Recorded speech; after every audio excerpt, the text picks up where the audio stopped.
Hello दोस्तों, आप सबको मेरा राधे श्याम सीताराम जय शिव गुरु। आज मैं माता कुष्मांडा की कथा सुनाने के लिए आई हूँ।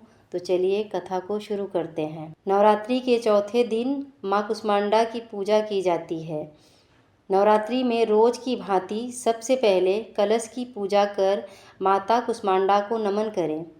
हो सके तो माँ कुष्मांडा की पूजा में बैठने के लिए हरे या संतरी रंग के कपड़े पहने। नवरात्रि के चौथे दिन माँ कुष्मांडा की पूजा होती है। माँ के इस रूप को लेकर मान्यता है कि इन्होंने ही संसार की रचना की है। प्रिय मित्रों, इन्हें दुखों को हरने वाली माँ कहा जाता है। सूर्य इनका निवास स्थान माना जाता है। इसीलिए माता के इस स्वरूप के पीछे सूर्य का तेज दर्शाया जाता है। प्रिय मित्रों, इनके 8 हाथ हैं और सवारी शेर है। जानिए माता के इस स्वरूप की कैसे पूजा की जाती है। नवरात्रि में चौथे दिन देवी को कुष्मांडा के रूप में पूजा जाता है। अपनी मंद हल्की हंसी के द्वारा अंड यानी ब्रह्मांड को उत्पन्न करने के कारण इस देवी को कुष्मांडा नाम से अभिहित किया गया है।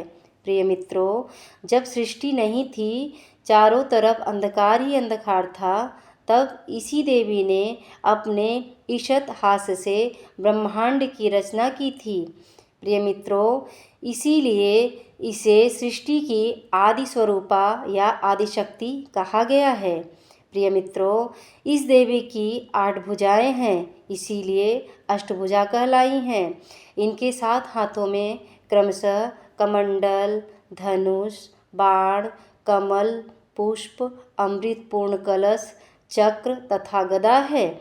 8वें हाथ में सभी सिद्धियों और निधियों को देने वाली जपमाला है। प्रिय मित्रों, इस देवी का वाहन सिंह है और इन्हें कुम्हड़े की बलि प्रिय है।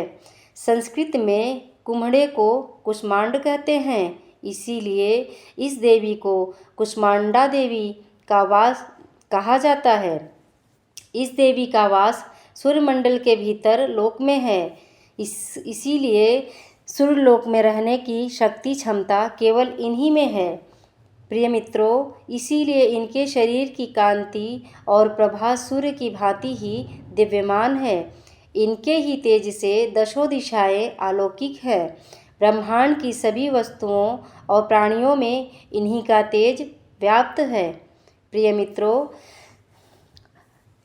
पवित्र मन से नवरात्रि के चौथे दिन इस देवी का पूजा आराधना करना चाहिए। इससे भक्तों के रोगों और शोकों का नाश होता है तथा उसे आयु, यश, बल और आरोग्य प्राप्त होता है। ये देवी अल्पय सेवा और भक्ति से ही प्रसन्न होकर आशीर्वाद देती हैं। प्रिय मित्रों, सच्चे मन से पूजा करने वालों को सुगमता से परम पद प्राप्त होता है। तो ये थी कुष्मांडा माता की कथा। तो बोलिए जयकारा शेरा वाली दा बोल सच्चे। चलिए तो अब हम ये भी जान लेते हैं कि माता कुष्मांडा की पूजा कैसे करनी चाहिए। नवरात्रि के चौथे दिन माँ कुष्मांडा की पूजा आराधना की जाती है। नवरात्रि में इस दिन भी रोज की भांति सबसे पहले कलश की पूजा कर माता कुष्मांडा को नमन करें।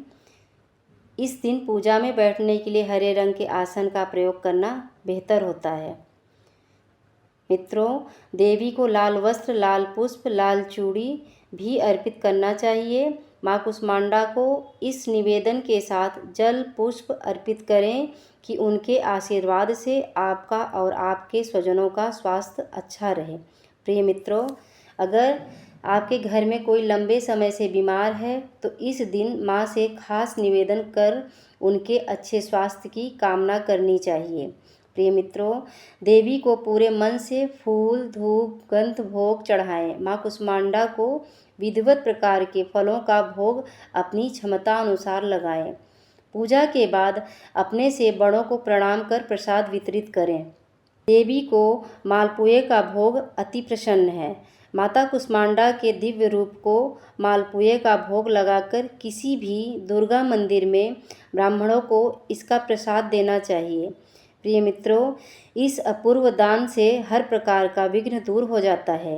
इससे माता की कृपा स्वरूप उनके भक्तों को ज्ञान की प्राप्ति होती है, बुद्धि और कौशल का विकास होता है।